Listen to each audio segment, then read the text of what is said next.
इत्तेफाकन मैं हिंदू घर में पैदा हुई, इत्तेफाकन मैं एक सवर्ण परिवार में पैदा हुई, इत्तेफाकन मैं ऐसे परिवार में पैदा हुई जो खुद पढ़ा लिखा था अंग्रेज़ी माध्यम में, इत्तेफाकन मैं अंग्रेज़ी माध्यम में पढ़ी लिखी हूँ और बोल सकती हूँ, और इत्तेफाकन मैं बॉलीवुड में की फिल्मों में काम कर चुकी हूँ। इसलिए शायद जिन लोगों ने उमर को उन्हीं केसेस में और बाकी साथियों को, मिरन को, अतर को और गुलशफा बाकी लोगों को उन्हीं केसेस में अरेस्ट किया, उन्हें लगा कि शायद ये ज़्यादा हो जाएगा।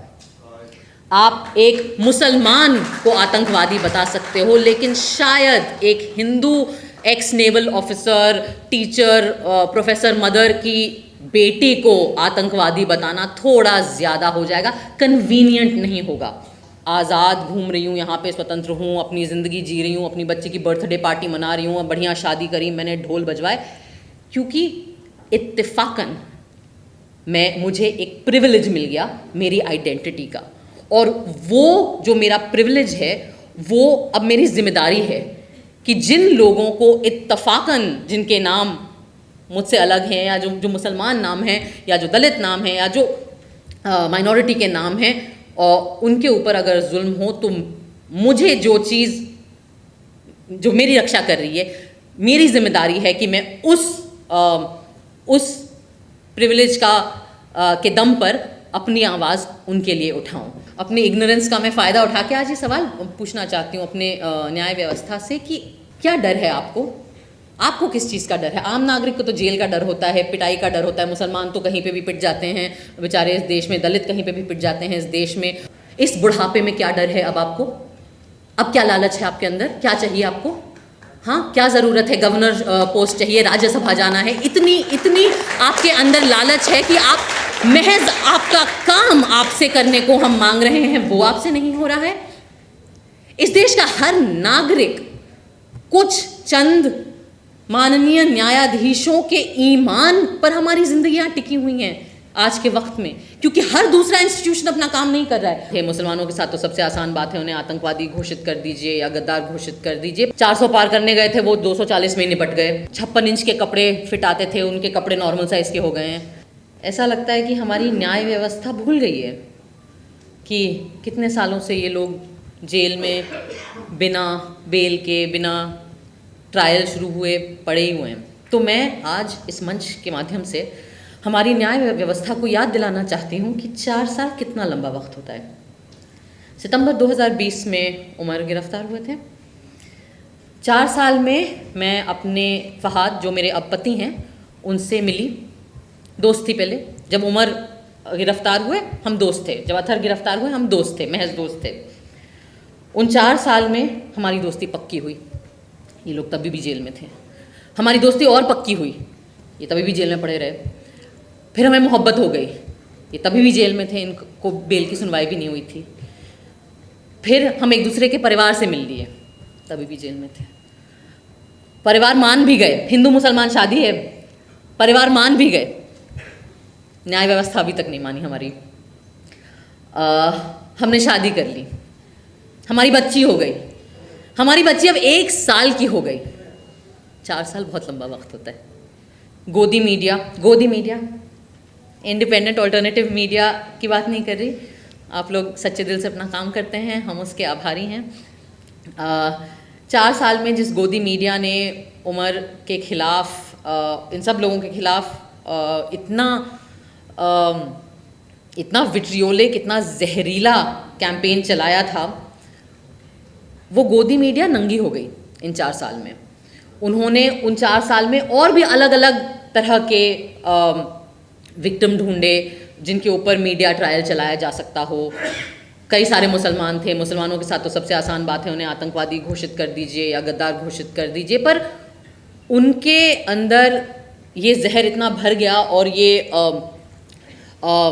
ब्लड लस्ट मैं कहूँगी, एक्चुअली वही शब्द होना चाहिए कि ये जो भूख है एक तरीके से खून की, एक्चुअली वो इतनी आउट ऑफ कंट्रोल हो गई कि वो मुसलमानों को छोड़ के और लोगों पर भी आ गए, बॉलीवुड पर भी आ गए। रिया चक्रवर्ती भी मिल गई उन्हें, शाहरुख खान के बेटे को भी न बख्शा उन्होंने, और तमाम ऐसे लोग। लेकिन इस पूरी प्रक्रिया में हुआ ये कि इन 4 साल में वो भी नंगे हो गए।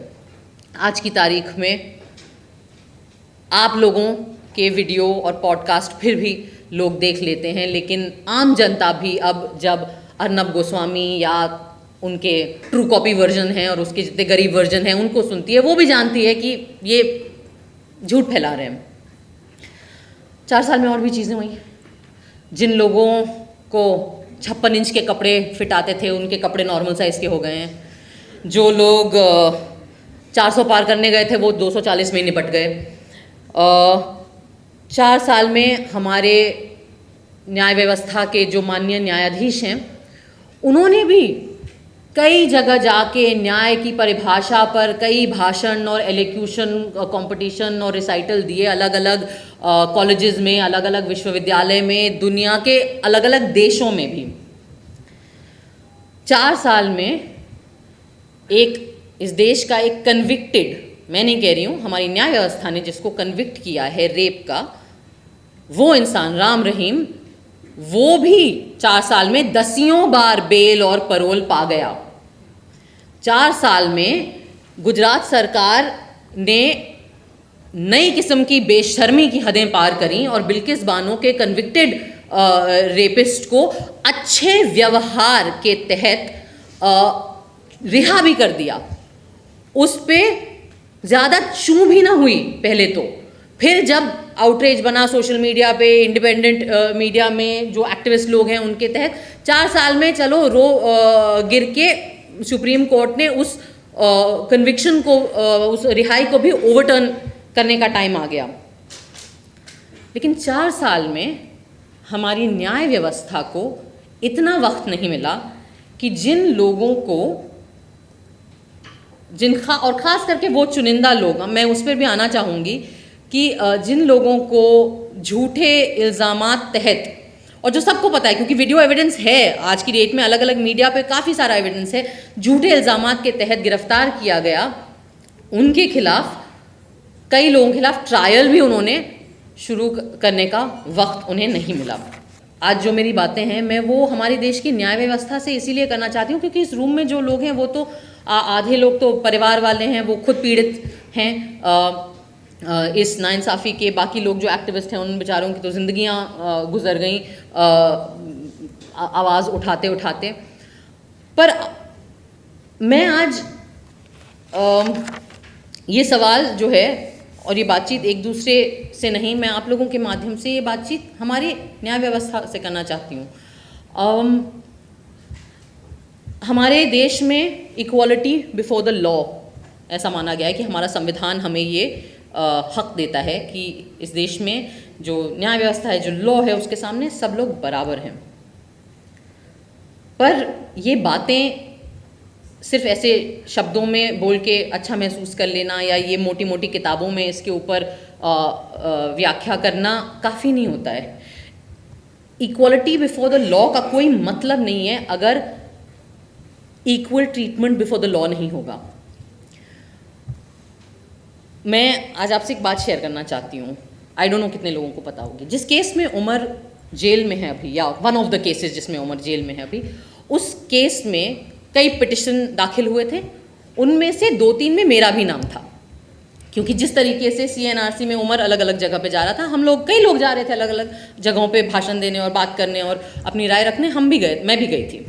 और मुझे याद है जिस तरीके से सब लोग सोशल मीडिया का इस्तेमाल कर रहे थे, हमने भी किया था। और जिस रात JNU पे अटैक हुआ था, मुझे याद है जनवरी 5 वो रात थी, और 5th या 6th, 5th आई थिंक है ना। और ऑब्वियसली मैं बम्बई में शूट करी थी, मुझे याद है। और मेरी माँ JNU में उस वक्त प्रोफेसर थी, अब वो रिटायर हो गई हैं।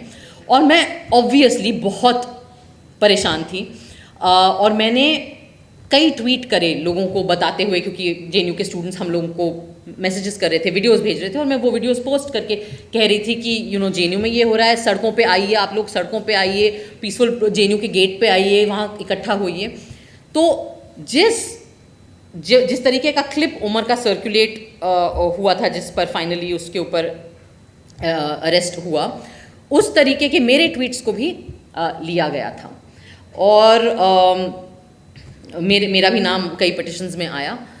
और जैसा कुणाल ने कहा, आई सपोज ये मेरे एक्सीडेंट ऑफ माई बर्थ जिसको कहते हैं, कि इत्तेफाकन मैं हिंदू घर में पैदा हुई, इत्तेफाकन मैं एक सवर्ण परिवार में पैदा हुई, इत्तेफाकन मैं ऐसे परिवार में पैदा हुई जो खुद पढ़ा लिखा था अंग्रेज़ी माध्यम में, इत्तेफाकन मैं अंग्रेज़ी माध्यम में पढ़ी लिखी हूँ और बोल सकती हूँ, और इत्तेफाकन मैं बॉलीवुड में की फिल्मों में काम कर चुकी हूँ। इसलिए शायद जिन लोगों ने उमर को उन्हीं केसेस में और बाकी साथियों को, मिरन को, अथर को और गुलशफा बाकी लोगों को उन्हीं केसेस में अरेस्ट किया, उन्हें लगा कि शायद ये ज़्यादा हो जाएगा।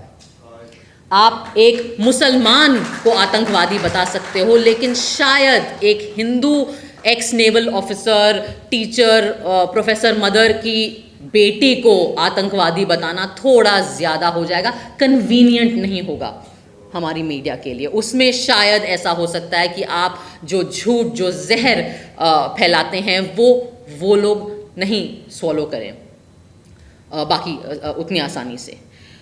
तो मुझे अक्सर लोग बोलते हैं कि क्यों तुम इतना चपड़ चपड़ बोलती हो, तुम चुप क्यों नहीं रह सकती हो, तुम्हें अपनी फिल्मों में काम करने में तुम क्यों संतुष्ट नहीं हो, तुम्हें क्या ज़रूरत है कि हर मुद्दे पे, हर ऐसे सामाजिक मुद्दे पे, पॉलिटिकल मुद्दे पे, न्याय के मुद्दे पे तुम अपना मुंह उठा के बात करती हो। और मेरा जवाब हमेशा यही होता है, क्योंकि मैं इसलिए आज आज़ाद घूम रही हूँ, यहाँ पे स्वतंत्र हूँ, अपनी ज़िंदगी जी रही हूँ, अपनी बच्चे की बर्थडे पार्टी मना रही हूँ, बढ़िया शादी करी, मैंने ढोल बजवाए, क्योंकि इत्तेफाकन मुझे एक प्रिविलेज मिल गया मेरी आइडेंटिटी का, और वो जो मेरा प्रिविलेज है वो अब मेरी जिम्मेदारी है कि जिन लोगों को इत्तेफाकन, जिनके नाम मुझसे अलग हैं, या जो मुसलमान नाम हैं, या जो दलित नाम हैं, या जो माइनॉरिटी के नाम हैं, और उनके ऊपर अगर जुल्म हो, तो मुझे जो चीज़ जो मेरी रक्षा कर रही है, मेरी जिम्मेदारी है कि मैं उस प्रिविलेज के दम पर अपनी आवाज़ उनके लिए उठाऊं।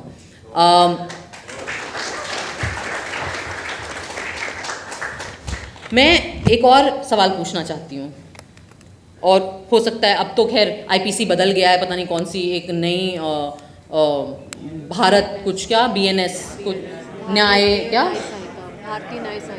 भारतीय न्याय संहिता आ गई है। मैंने उसके पढ़े नहीं है क्या क्या उसमें रूल हैं, तो अब मुझे पता नहीं कि अगर अगली चीज़ जो मैं बोलूँगी उसमें कोई ऐसे कुछ केस बन जाएगा, बन भी सकता है। हमारे देश में आजकल कमाल तो ये है कि किसी भी बात पे केस बन सकता है और हो सकता है आपके ऊपर। मैंने कहीं पढ़ा था कुछ महीने पहले, और बूनो ने भी मुझे बताया था कि उमर की एक डेट आने वाली थी बेल की, और उसके पहले ही जो न्यायाधीश थे जिन्होंने सुनना था वो केस, उन्होंने अपने आप को रेक्यूज़ कर लिया।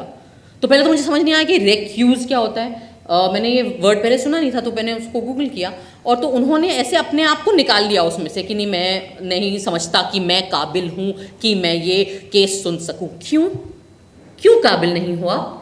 बड़ी पढ़ाई लिखाई करी होगी आपने जज बनने के लिए, कई सालों से आप आई एम अज्यूमिंग हमारे ही टैक्स के पैसों की तनख्वाह आ रही होगी आपको, हमारे ही टैक्स के पैसों से जो घर बनते हैं सरकारी, उनमें आप रह रहे होगे, हमारे ही टैक्स के पैसों से जो पर्क्स आपको मिले हैं उन पे आपकी ज़िंदगी कंफर्टेबल है। तो आपको क्यों ये हक है अपने आप को रिक्यूज़ करने का अपनी जिम्मेदारियों से?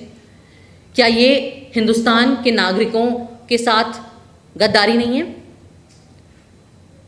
हो सकता है आपको लगे कि मैं बहुत भारी भरकम शब्द इस्तेमाल कर रही हूँ, लेकिन आपको नहीं लगता कि जिन लोगों को के हाथ में सत्ता दी गई है हमारे इस लोकतांत्रिक व्यवस्था के थ्रू, जिन्हें, तो आपको नहीं लगता कि उस सत्ता की जिम्मेदारी आप पर बनती है? आपको नहीं लगता कि जो प्रिविलेजेस आपको मिले हैं अपनी पोजीशन की वजह से कम बेसिकली आपको सिर्फ इतना कहा जा रहा है कि आप अपना काम करें, आप केस पढ़ें, आप अपनी बुक्स देखें, आप अपना कॉन्स्टिट्यूशन देखें, आप जो भी आईपीसी देखें, और आप उसके ऊपर डिसाइड करें। इसका आपको वक्त नहीं मिल रहा है। कपिल सिब्बल साहब ने कहा कि मुझे 20 मिनट दे दीजिए, आपको 20 मिनट नहीं मिल रहे हैं।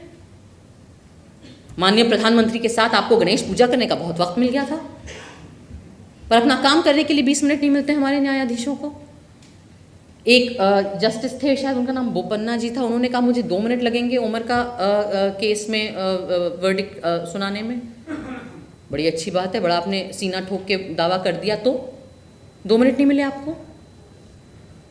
मैं इसलिए ये सवाल पूछना चाहती हूँ कि अक्सर हम बड़ी आसानी से नेताओं को गालियाँ देते हैं, बड़ी आसानी से पुलिस को गाली दे देते हैं, हम बड़ी आसानी से एक दूसरे को गाली देते हैं, लेकिन न्याय व्यवस्था से कोई भी सवाल उठाने में बहुत डर लगता है क्योंकि कंटेम्प्ट ऑफ कोर्ट हो जाएगा। यहाँ जितने लोग बैठे हैं हम श्योर उन सब पे लग चुका है। कुणाल के ऊपर तो ऑलमोस्ट ये गए थे अंदर, ऑलमोस्ट फिर बच गए थैंक्स टू इत्तेफाकन accident of birth, surname Kamra है इनका। मेरे ऊपर भी लगा था दो बार कंटेम्प्ट ऑफ कोर्ट, लेकिन वो इतना बेवकूफ़ी भरा एलिगेशन था कि उन्होंने लिया ही नहीं। तो आज मैं पता नहीं, शायद नई आईपीसी में कंटेम्प्ट ऑफ कोर्ट हो ही ना, मैंने देखा नहीं। अपनी इग्नोरेंस का मैं फ़ायदा उठा के आज ये सवाल पूछना चाहती हूँ अपने न्याय व्यवस्था से कि क्यों, क्या डर है आपको किस चीज़ का डर है? आम नागरिक को तो जेल का डर होता है, पिटाई का डर होता है, मुसलमान तो कहीं पे भी पिट जाते हैं बेचारे इस देश में, दलित कहीं पे भी पिट जाते हैं इस देश में। हम लोगों को भी डर लग सकता है कि काम नहीं मिलेगा, कॉमेडी के शोज़ नहीं मिलेंगे, फिल्में बंद हो जाएंगी, जिनके बच्चे हैं छोटे छोटे उनको अलग अलग किस्म के डर लगते हैं। आपको क्या डर लगता है? आपके पास तो पूरा तंत्र है, आपके पास तो सारी सरकारी तंत्र है। जब तक आप इन बड़े बड़े सुप्रीम कोर्ट, हाई कोर्ट तक पहुंच जाते हो, आप तो 60 साल 50 साल के ऊपर होते होंगे, आपके तो बच्चे भी बड़े हो गए होंगे, अच्छी महंगी कॉलेजेस में आप उन्हें पढ़ाते हैं, बाहर भेजते हैं यूनिवर्सिटीज़ में, वो भी सेटल हो जाते हैं, उनकी शादियाँ हो जाती हैं, उनके भी बच्चे होते हैं। तो इस बुढ़ापे में क्या डर है अब आपको? अब क्या लालच है आपके अंदर? क्या चाहिए आपको? हाँ, क्या ज़रूरत है? गवर्नर पोस्ट चाहिए, राज्यसभा जाना है, इतनी आपके अंदर लालच है कि आप महज आपका काम आपसे करने को हम मांग रहे हैं, वो आपसे नहीं हो रहा है। इस देश का हर नागरिक कुछ चंद माननीय न्यायाधीशों के ईमान पर हमारी जिंदगियां टिकी हुई हैं आज के वक्त में, क्योंकि हर दूसरा इंस्टीट्यूशन अपना काम नहीं कर रहा है। हरतोष सर ने बात करी दूसरी सरकारों की, उन्होंने अपना काम नहीं किया।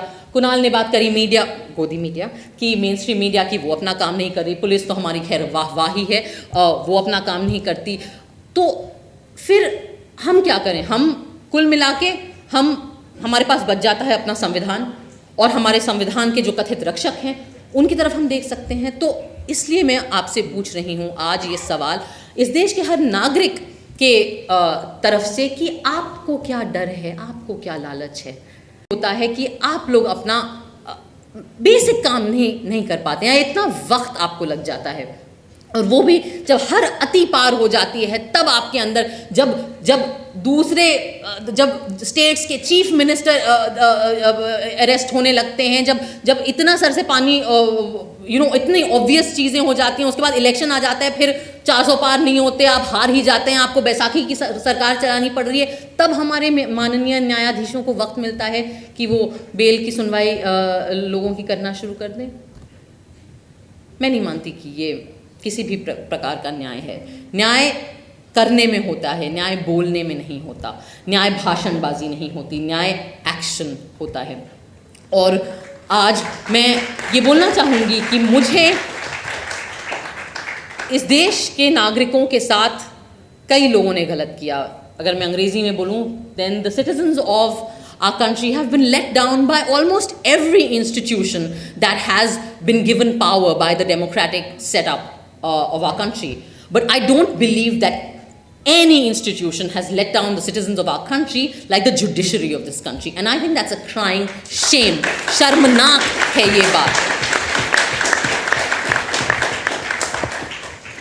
और मुझसे पूछा जा सकता है कि क्यों तुम्हें क्यों इतनी इमोशनल होने की बात नहीं है? नहीं है क्योंकि जब बेल नहीं मिलता है ना, तो ऑफ कोर्स परिवार परेशान होते हैं, माएँ बेबस होती हैं, बहनों का दिल दुखता है, बच्चे बड़े हो जाते हैं, आपको देखने को नहीं मिलता। Sorry, I am little hormonal and emotional, मेरी बच्ची बहुत छोटी है अभी, I am a nursing mother, so अगर मैं इमोशनल हूँ तो मैं माफ़ी चाहती हूँ।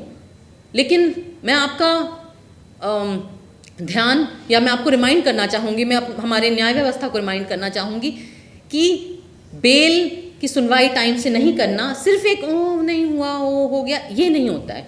क्योंकि जब आप टाइम से बेल ग्रांट नहीं करते ना, तो 84 वर्ष के एक्टिविस्ट जैसे स्टैन स्वामी थे, उनकी जेल में मौत भी हो सकती है। तो ये जो आप पर जो भार है और आपने जो अपनी जिम्मेदारी सही वक्त पे नहीं करी है, उसका प्राइस बहुत ज़्यादा होता है और वो बहुत गलत होता है। और वो हर किताब में, हर धर्म के आस्था के नज़रिए से देखें आप, हर लीगल एंगल से देखें तो वो घोर नाइंसाफ़ी है। और अगर हम आगे इसी पथ पे चलते गए तो वो मैं बिल्कुल दो टूक ये कह सकती हूँ कि इस देश की मेन स्ट्रीम मीडिया जो है उसके हाथों पे खून है। उसने हिंसा भड़काई है। जो लोग दिल्ली के दंगों में मरे उनका खून हमारी मेन स्ट्रीम मीडिया पर भी है और लोगों पे हो ना हो। लेकिन मैं ये भी कहूँगी कि अगर ऐसे ही चलते रहा तो वो जो खून के धब्बे हैं वो हमारी न्याय व्यवस्था के दामन पर भी लगेंगे, वो छींटें आप पर भी आएंगी। इसलिए इस मंच से मेरी अपील है, बहुत ज़्यादा हम नहीं मांग रहे, अपना काम करिए।